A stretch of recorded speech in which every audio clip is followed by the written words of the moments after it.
여의도 사사건건 정청래, 정두원, 정정당당 두 분 모셨습니다. 어서 오십시오. 네, 안녕하십니까. 새해 복 많이 받으십시오. 새해 복 많이 받으세요. 네. 첫 주제부터 무겁습니다. 신재민 전 사무관 뉴스 보셨겠지만 오늘 아침에 갑자기 유서 남겨놓고 자취를 감춰서 특히 저희 같은 언론사들은 아주 초긴장했었습니다. 저희는 뭐 중계차도 여러 군데 띄우고 다행히 생명에 지장이 없게 발견돼서 지금 병원으로 가서 안정을 취하고 있는 상태입니다. 요 해프닝 잠시 후에 저희가 자세히 전해드릴 건데 이건 일단 이 상황은 어떻게 보십니까? 어쨌든 뭐 불행 중 다행이고 다행입니다. 네. 어쨌든 극단적인 이런 선택을 하지 않아서 천만다행입니다. 근데 옛말에도 신체 발부는 수지부무라 불감해성이 효직시하라고 그랬는데 어쨌든 그런 마음을 먹은 것 자체부터도 이제 어쨌든 이제 깨어나고 그러면 좀 다시 잘 생각하셔서 잘 살아갔으면 좋겠어요. 네, 굉장한 그 폭로 이후에 압박을 받은 것 같아요. 심적으로. 네. 어떻게 보셨어요? 그러니까 한 젊은 청년이 이제 정의감에서 뭔가 용기를 냈는데 그게 사회에서 잘 안 받아들여지고 또 오해를 사고 하니까 많이 방황했던 것 같아요. 힘든 모습이 역력합니다. 그래서. 네. 알겠습니다. 그 뒤에 오해를 산 부분은 아마 이제 저 유명 학원과 이제 저 계약하고 유명세를 얻으려고 한 거 아니냐인데 그 부분은 뒤에 저 살펴보기로 하고요. 전문가들과 저희는 논란이 되고 있는 것 중에 정치적인 것만 좀 논의해 보겠습니다. 신 전 사무관 어제 갑자기 기자회견 열고 적자 국채 발행 논란이죠. 이 부분에 대해서 자기 입장을 구체적으로 밝혔는데 들어보겠습니다. 적자국채 사건과 관련해서는 제가 담당자였고 총리님 보고를 4번 들어갔습니다. 제가 제대로 된 사실관계를 모르고 말을 하고 있다라고 말씀을 주시는 것은 저로서는 납득하기 힘듭니다. 제 옆에서 과장님, 국장님이 청와대랑 통화를 하시고 통화 끊고 다들 통화 끊고 부당한 지시 받으면 하지 않습니까? 그런 식의 내용까지 다 들었습니다. 청와대에서 직접 과장님, 국장님들한테 전화를 걸어서 보도 자료 취소해라. 청와대 누군지 특정되지 누구세요? 차용환 비서관님이었습니다. 자신이 그러니까 다른 건 KTNG 사장 이렇게 바꾸려고 했던 그런 건 이제 자기가 담당한 건 아닌데 국채는 자기가 좀 정확히 안다 이거죠. 그 담당 사무관 중 한 명이었고 청와대가 나 들었다. 우리 과장 국장한테 전화하는 걸 청와대 누구냐 하니까 이름까지 말해버렸어요.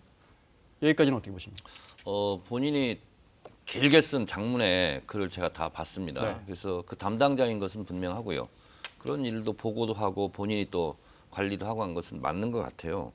근데 이제 이 국채라는 것은 어쨌든 국가 재정 정책 중에 하나거든요. 발행을 할 수도 있고 많이 할 수도 있고 적게 할 수도 있고 안 할 수도 있고 네. 그건 정책이거든요. 그리고 그 정책을 그냥 기재부도 마음대로 할 수 있는 게 아니라 국회 때 의결까지 받아야 됩니다. 네.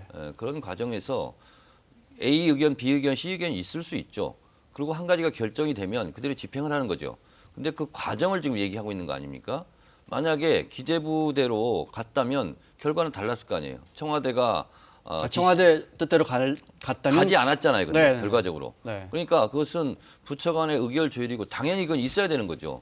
예를 들면 청와대를 배제하고 기재부가 멋대로 막 하는 것도 이제 문제지만 네. 또 기재부 청와대가 의견 제시할 수 있는 거 아니냐? 그렇죠. 그러니까 기재부 또 무시하고 청와대 뜻대로 하는 것도 문제지 않습니까? 네. 근데 이 신 사무관 얘기를 들어보면 어쨌든 정책 조율을 하는 과정이었잖아요. 그 과정에 본인이 참여한 것을 이렇게 폭로하는 것은 실정법 위반이죠.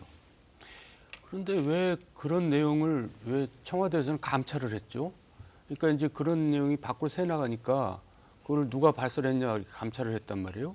그게 떳떳한 일이라면 감찰할 일이 없잖아요. 그러니까 그게 잘못된 거죠. 그리고 그 신사무관 얘기는 이게 이제 정상적으로 일을 하려고 그러는데 그걸 방해했다는 거 아닙니까? 그러니까 네. 지금 세수가 23조나 남아 있는데 적자 부채를 발행할 이유가 없는 거예요. 세계 인형으로 넣어야 되는데 거꾸로 지시를 내리니까 그건 있을 수 없습니다. 부당합니다. 저항한 거 아니에요. 저도 오면서 네. 국채를 언제 발행하고 언제 발행하지 않는 거 봤더니 이제 뭐 금리에도 영향이 있고 네. 그래서 그건 종합적으로 이제 검토를 해야 되는 거거든요. 그래서 청와대는 A 안을 제시했는데 청와대 A 안대로 되지 않고 기재부의 B 안대로 됐어요. 그 과정 속에서 이러저런 논란은 있을 수 있는 거죠. 민주주의라는 게 어떤 의제를 설정하고 토론하고 결정하고 집행하는 거 아니겠습니까? 네. 그리고 거기에 따라야 되고 그런 과정을 겪은 거예요. 그건 알겠는데 지금 청와대가 A안을 내놨다고 하는데 이 문제의 핵심은 청와대가 A안을 주장한 근거입니다. 제가 하나씩 보겠습니다. 크게 이제 두 가지인데 그해 2017년에 아마 28조 정도 국채 발행 뭐 해마다 이만큼 합니다. 더 많이 할 때도 있고요. 뭐 돈 없으면 해야죠, 정부가. 정부 국간에 돈 떨어지면 빌려야 합니다. 그래서 10월까지 예정대로 20조를 발행했습니다. 20조를 꿔온 거죠, 우리 정부가.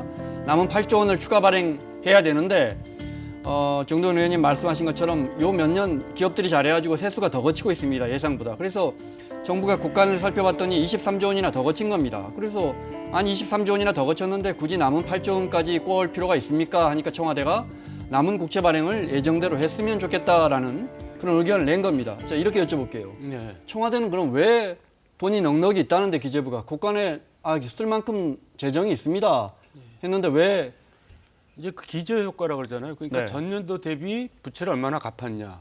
그러니까 이제 2017년은 이제 정권이 바뀐 해란 말이에요. 네. 박근혜 정부가 겹치는데 5월 달에 바뀌죠. 그때는 네. 부채가 많았는데 이 정부에서 부채가 줄어들었다는 걸 보여주고 싶은 거죠. 근데 너무나 많이 줄어들어 버리면 그걸 보여주기가 힘드니까 수치를 좀 올려놔라. 네, 수치를 부채 좀 비율을. 올려놔라. 이제 그런 일종의 회계 조작 지시를 하는 거죠. 쉽게 말씀드리면 이랬던 것 같아요. 이제 김동연 부총리는 이제 정무적 판단을 한 것 같고, 네. 그래서 국가 채무 비율이 좀 높은 상태에서 그 다음 연도에 자꾸 갚아나가면서 그럼 네. 성과를 내는 거 아니겠습니까? 그런 부분이 하나 고려됐던 것 같고, 네. 또 하나는 기준 금리 변동 이것도 이제 대처를 해야 되지 않습니까? 그래서 이 모든 것을 디테일하게 따지면 네. 솔직히 저도 뭐 너무나 골치 아픈 이 정책적인 판단 사항이잖아요. 네. 그래서 그건 최종적으로 그런 과정을 거쳐서 청와대는 당연히 국가재정정책인데 당연히 논의를 해야 되고 개입을 해야 되는 거잖아요. 네. 근데 이걸 가지고 청와대가 외압을 했다. 그럼 그 순간은 이거 주목도가 높죠. 네. 근데 어쨌든 국가를 책임지고 있는데 기재부가 잘못하더라도 대통령한테 책임을 미루지 않습니까? 청와대로서는 네. 그런 것을 종합적으로 고려하고 판단하고 토론하는 과정이었다. 아니 그건 알겠는데 생각해요. 네. 청와대가 왜 그러니까 불필요한 돈을 더 꼬자 그런 겁니다. 여기서 중요한 건 그 의도입니다. 그러니까 말씀하신 것처럼 네. 그런 의견을 내서 잘해서 결국은 안 하기로 했으니까 어떻게 보면 민주적인 소통이 이루어지고 있는 겁니다. 네, 권력기관 청와대 아니, 앞에서 민주적인 기재부 입장이 소통을 받아들였으니까요. 과정을 거쳐서 국채 발행을 안 했어요. 네, 근데 청와대가 그 의견을 낸 배경이 네. 너무 국민들 입장에서 만약에 사실이라면 실망스러운 거 아닙니까? 박근혜 정부에서 부채 비율을 좀 더 올려놔야 그 다음에 2018년, 19년에 문재인 정부에서 부채 비율이 올라가도 그게 나쁘게 보이지 않을 테니까 이걸 정무적 감각이라고 표현하던데. 자, 그러니까 이런 거죠. 네, 실망스러운 거 아닙니까? 세수가 어느 정도 들어오는 거는 매달 점검한다는 거잖아요. 네. 그리고 거기서 마치 마이너스 통장처럼 네. 마이너스를 더 쓸 것인가 안 쓸 것인가 아니면 네. 바이백이라고 하죠. 갚을 것인가 네. 이런 것을 판단하는 거 아닙니까? 재정 여력을 확인하죠. 그렇습니다. 네. 그런데 그걸 5급 사무관이 그걸 결정을 하는 건 아니잖아요. 물론이죠. 그렇잖아요. 네. 그것은 그런 판단은 어쨌든 기재부 장관, 경제부총리가 하고 네. 그리고 청와대하고 조율하는 거 아니에요. 그 과정 속에서 본인이 좀 엿들은 거예요. 네. 그걸 가지고 지금 폭로하고 있는 거예요. 알겠습니다. 두 번째 채권 문제 두 번째 여쭤보겠습니다. 말씀하신 바이백 문제. 네. 이제 2017년에 11월입니다. 11월. 쉽게 말하면 만기 돌아오는 채권 바이백 갚으려고 했는데 그게 1조 원어치입니다. 적은 돈이 아닙니다. 네. 갑자기 그 전날 안 갚기로 해버린 겁니다. 빚으로 남겨놓기로 한 겁니다. 네. 그럼 이게 채권 시장은 정말 0.001% 금리 가지고도 베팅을 하는데 갑자기 1조 원어치 채권을 정부가 사려다가 안 사버리면 채권 값이 떨어져 버릴 거 아닙니까? 이건 누가 책임집니까? 미리 고시를 했었거든요. 네. 그러니까 이제 채권 산다고 시장에서는 고시를 했었죠. 그걸 이제 산다고. 매입이 네. 많이 들어왔죠. 네. 그러다가 안 하니까 이제 가격이 떨어졌겠죠. 손해를 많이 봤죠. 그 시장을 이제 교란시킨 거죠. 그야말로 정무적인 이유 때문에. 이거 뭐라고 할 겁니까? 그 시기에 가서 제가 좀 조사를 해봤더니요. 당시 이제 한국은행이 기준금리를 좀 인상하고 그래서 국고금리 같은 경우도 2017년 10월 13일 날 네. 1.916%에서 11월 14일에 2.21 네.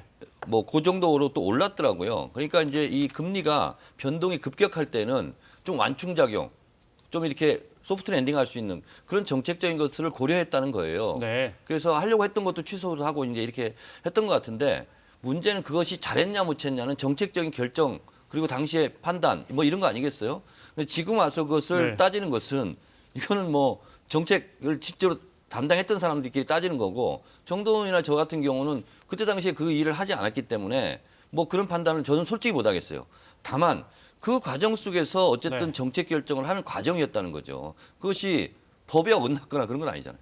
말씀하신 것처럼 청와대가 압력을 행사했다고 신재민 전 사무관이 이야기하고 있는데 청와대가 압력을 행사하면 돼야 되는 거잖아요. 근데 이게 죄다 안 아니, 돼요. KTNG 사장도 안 됐어요, 바꾸려고 했는데 안 결과적으로. 되고. 미수에 그친 거죠. 미수도 입법은 입법. 아니 청와대가 미수할 그러니까- 권력 집단입니까? 그러니까 이제 청와대가 과거 정권에서는 청와대가 시키면 하는 거잖아요. 예. 그러니까 위법 부당한 지시가 있을 수 있는데 위법한 지시는 아니라고 볼 수는 있어요. 정청래 의원 말대로. 근데 부당한 지시를 하니까 거기에 대해서 저항을 하는 거고 거기에 대해서 굉장히 힘들었다는 거죠. 그리고 그게 미수에 그쳤다는 거죠. 예를 들어 제가 예. 이렇게 여쭤보겠습니다. 그리고 뭐, 아까 말한 바이백 경우에는 실제로 시장을 교란시켰기 때문에 국고 손실의 가능성이 있어요. 자, 반대로 정도현 의원님께 이렇게 여쭤보겠습니다. 뭐 같은 행정고시 출신이시고 네, 정부에도 일하셨고 예. 뭐 고위 관료를 하셨기 때문에 예. 청와대가 전화합니다. 예. 그 뭐 차관보든 예. 이러이러해서 재정 여력을 확보하기 위해서 그거 좀 미뤄두면 어떻습니까? 예. 그 저희는 그게 나을 것 같은데요. 하면 이게 압력입니까, 의견입니까? 청와대 불법도 그러니까 아니잖아요. 제 얘기는 그게 네. 부당할 경우에는 압력이 되는 거죠. 그러니까 우리가 상식적으로 판단하는 거잖아요. 부당하냐 아니냐. 그러니까 지금 시장에서 돈이 충분한데 그 돈을 더 적자를 키우라는 건 부당한 거잖아요. 지금 자, 그 근데 얘기를 해요. 간단하게 정리하자고요.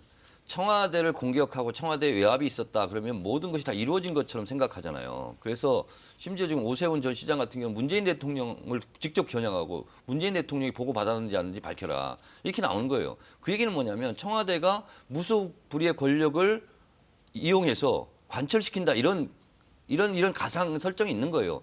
근데 다 안 됐어요. 그러면 청와대와 기재부 사이에서 합리적인 토론 과정을 통해서 청와대 안이 처리된 거예요. 행사하지 않은 거죠. 외압이든 압력이든 권력이든 그 과정을 지금 폭로하는 거예요. 알겠습니다. 자, 정부와 야당의 입장을 이어서 들어보겠습니다. 먼저 기재부는 정청래 의원도 잠깐 언급하셨지만 현장에 3년 정도 근무했던 직원인데 그 일부분만 보고 너무 크게 오해를 하는 것 같다. 왜곡하고 있다. 이렇게 말했고. 네. 자유한국당 이번에는 기재위 열자. 좀 제대로 알아보자. 5개 상임위도 다 열자. 이런 겁니다. 바른미래당 입장도 비슷한데 여야의 입장 들어보겠습니다.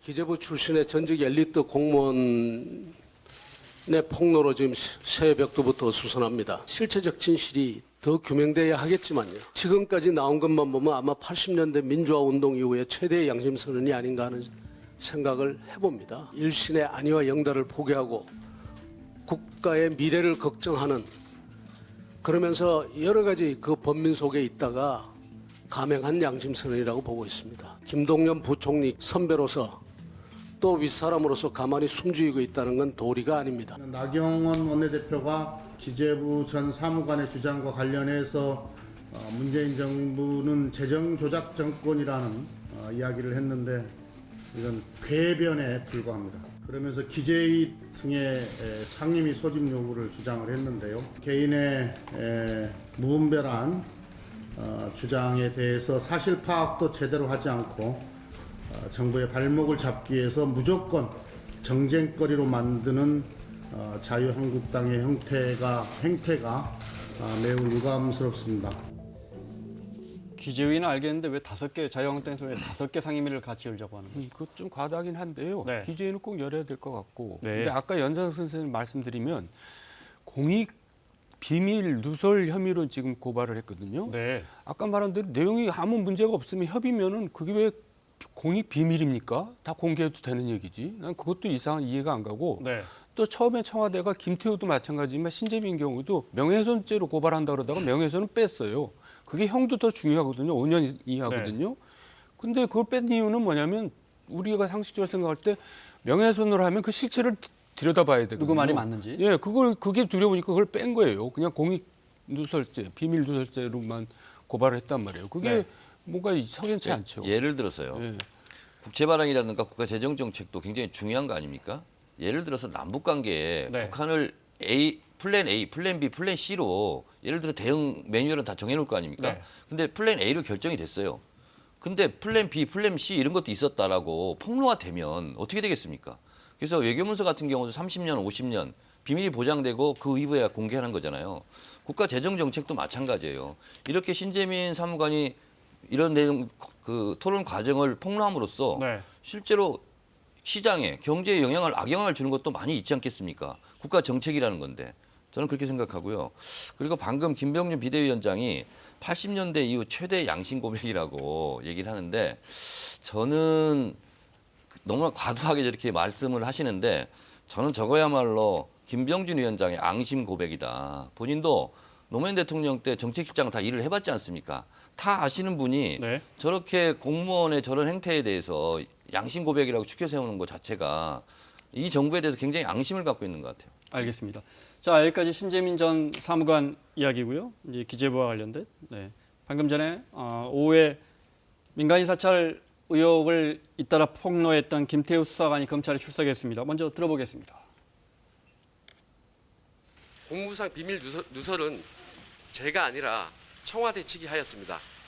반부패 비서관 박형철 비서관은 제가 올린 감찰 첩보에 대하여 첩보의 혐의자가 자신의 고등학교 동문인 것을 알고 직접 전화해서 감찰 정보를 누설을 하였습니다. 사익을 추구하기 위해서 누설을 하는 것이 범죄이지 저는 범죄가 아니라고 생각합니다. 그러니까 자기가 박형철 비서관 지인과 관련된 첩보를 올렸더니 오히려 박 비서관이 예. 지인에게 그걸 알려버렸으니까 이게 공무상 기밀 누설이지. 물론 이건 확인된 팩트는 아닙니다. 네. 주장이죠. 네, 이 부분에 어떻게 보십니까? 그러니까 이제 큰 그림으로 말씀드릴게요. 그러니까 이제 저런 거를 공익 제보자라고 그러는데 김태우나 신재민을 이 정부가 그 대통령 공약사항에도 그게 포함되어 있고요. 인수위 때도 공익 제보자를 적극 보호하겠다는 의지를 강하게 표명했습니다. 그리고 또 옛날 정권으로 돌아가서 뭐 예를 들어서 정인의 묵건 사건 같은 경우에 박관천이나 종천 같은 경우를 굉장히 의인으로 대접을 해줬거든요, 민주당에서. 근데 거꾸로 이제 이 정부에 불리하니까 그걸 갖다가 이제 배신자다, 뭐 비밀 누설자다 이렇게 하는데 저는 그 부분이 정확하게 가려져야 된다고 생각합니다. 왜 저렇게 저는 신재민 사무관 같은 경우는 저렇게 자기가 죽음까지 이렇게 무릅쓸 정도로 거기에 대해서 뭔가 분노를 하고 있는데 그 정도면 공익 제보자라고 볼 수 있지 않느냐. 이 네. 점에 대해서는 왜 아무런 관심을 왜 그냥 일방적으로 몰아치는지 그 이해가 잘 안 갑니다. 자 그러면 대한민국 공무원들이 신재민이나 김태우 수사관처럼 자기가 어떤 정책 과정에 참여했던 과정을 다 공개하고 폭로한다고 한번 생각해 보세요. 이 나라가 제대로 가겠습니까?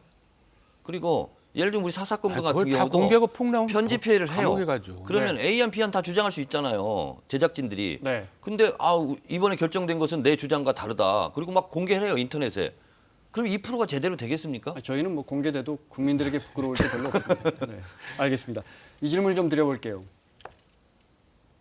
김태우 건이 더 큰 것 같습니까? 신재민 건이 더 큰 것 같습니까? 저는 신재민 건이 더 크다고 보는데요. 저는 뭐 둘 다 별건 아닌 것 같아요. 네. 네. 보세요. 김태우 수사관 건은 조목조목 네. 반박이 나왔거든요. 매우 네. 구체적인 반박이 나왔어요. 네. 청와대에서. 네. 뭐 몇 시간 안 돼서 나왔어요. 네. 근데 김태우 건은 예를 들어 신재민 건. 신재민 사무관 건은 전 사무관 건은 김동연 전 부총리도 지금 조용히 하고 있잖아요. 이런 게 있는 것 같아요. 김태우 수사관 같은 경우는 육하 원칙에서 설명이 가능하지 않습니까? 네. 근데 이거 신재민 이 건은 정책 입안 과정이에요. 정책 결정 과정. 네. 근데 한번 생각해 보세요. 우리 IMF 때 얼마나 분노했습니까? 당시 이 경제 정책, 재정 정책에 참여했던 사람들, 그분들 다 무죄 받았어요. 그건 정책 결정 사항이지 합법이다 비합법은 아니다라는 거예요. 그렇기 때문에 이것은 누구 말이 100% 맞고 틀리고가 아니에요. 정책 결정 과정이거든요. 그렇잖아요. 근데 신재민 사무관이 이렇게 했다고 해서 예를 들면 김동연 부총리가 나온다는 것 자체가 저 사람을 더 키워주는 거죠. 그러니까 그런 곤란한 지점이 있는 거죠. 그러니까 김태우 같은 경우에는 개인의 비위 사실이 또 있기 때문에 조금 정당성이 훼손되는 부분이 있는데 신재민 사무관에는 그런 게 전혀 없거든요. 네. 그러니까 그냥 정의감에서 자기가 사표를 내고 정의감에서 저렇게 제보를 하고 그렇다고 볼 수가 있죠. 알겠습니다. 다른 주제로 가겠습니다. 전두환 전 대통령의 부인 이순자 씨가 민주주의의 아버지는 우리 남편이라고 생각한다 이렇게 인터뷰를 해서 그야말로 파장이 큽니다. 의견을 좀 여쭤볼까요? 그 본인이 민주주의 어머니라는 거 아니에요. 남편이 아버지니까. 그리고 본인은 전두환 전 대통령과 결혼해 민주주의를 낳았다는 얘기 아니에요. 근데 제가 봤을 때 민주주의를 낳았다는 얘기는 한 번도 못 들어보고 전제국시를 낳은 건 맞는 것 같아요. 전 이쑤시개를 보고 전봇대라고 주장하는 거하고 똑같다고 생각합니다. 근데 저는 왜 저게 논란이 되는지 이해가 안 가요. 왜냐하면 말이 안 되는 얘기잖아요. 말이 안 되죠. 말이 안 되는 얘기를 가지고 논란을 벌이는 게 좀 어떻게 좀 우리 정치권이 한가한 게 아닌가 이제 그런 생각이 들고 네. 일단 실정법으로 위반해서 처벌을 받은 분이거든요. 네. 그것도 내란혐의입니다. 그렇죠. 예, 그것도 거의 뭐 종신형을 받았는데 네. 그게 뭐 저런다고 뭐 실체가 달라집니까? 그리고 저는 또 이해가 안 가는 게 네. 자유한국당의 태도예요. 자유한국당은 왜 저게 대해서 입을 닫고 있냔 말이에요. 김병준 참- 위원장이 잠깐 언급했습니다. 언급도 뭐 애매해요. 아내가 예. 남편에 대해서 한 이야기인데 굳이 의미를 그렇게 크게 둘 필요 있느냐. 예. 네. 근데 저- 이제 사실관계는 분명히 해야 될 게 네. 저도 이제 참여했습니다. 87년 6월 항쟁 과정이요. 네. 박종철 열사 사건이 있었고요. 당시 개헌을 하자 다 이렇게 했는데 87년 4월 13일 날 4.13 호원 조치를 하지 않습니까? 네. 개헌을 하지 않겠다. 대통령 직선제가 아니라 그냥 체육관 대통령을 하겠다. 네. 그래서 국민들이 들고 일어난 게 87년 6월 항쟁이에요. 네. 그래서 밀려서 항복 선언한 게 6.29 선언이에요. 근데 그걸 마치 전두환 전 대통령이 시혜적 차원에서 베푼 것처럼 말하는 것은 역사 진실에 대한 오도이긴 그거는 하죠. 뭐 우리 국민이 다 기억하고 다 알고 있는 있으니까요. 거죠. 네. 뭐 밀릴 때까지 밀려가지고 그렇습니다. 안 되겠다 싶으니까 직선제 받아주고 단임제 한 거 아닙니까? 네. 알겠습니다. 설훈 의원의 이야기 들어보겠습니다. 역사의 단죄를 받아도 시원치 않은 당사자가 감히 민주주의를 운운하며 실성에 가까운 발언을 내뱉은 사실에 광주 항쟁의 원원들을 대신해서 분노하지 않을 수 없습니다.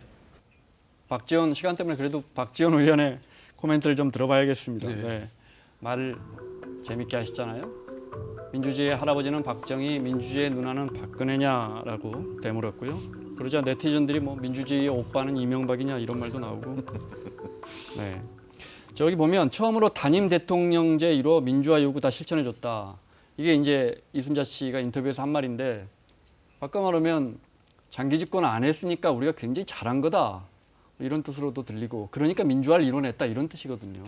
장기 아니, 집권 안 했으니까. 나는 도둑질을 안 하니까 저 칭찬해 주세요. 네. 도둑질 안 하는 건 당연한 거예요. 그리고 민주주의 하자는 것은 네. 기본적인 국민들의 요구고. 근데 본인이 예를 들어서 앞장서 물꼬를 좀 텄거나 그러면 저런 얘기 할 수 있다고 봐요.